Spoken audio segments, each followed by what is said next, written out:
सकाळी मला कॉलेजला जायचं होतं, पण ते तर काही झालंच नाही. म्हणून मी जेवून परत झोपायला गेले आणि उठले डायरेक्ट सकाळच्या 12ला. सॉरी दुपारच्या 12ला. मग तिथून मी ऋषीच्या स्कूलमध्ये गेले आणि तिथे जाऊन बघितलं तर मी दोन्ही सॉक्स वेगळे घातले होते.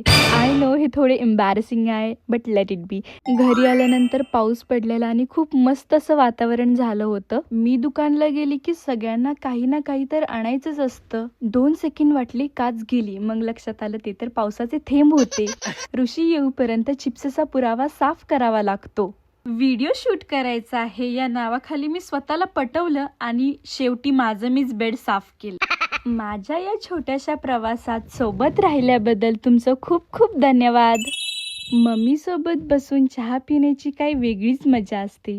तुम्हाला काय वाटतं यावर? रात्री इतकी भूक लागलेली की जेवणाचं शूटच करायचं विसरले. मग दही खाल्लं आणि आम्ही झोपी गेलो. भेटू नेक्स्ट ब्लॉगमध्ये. Bye bye.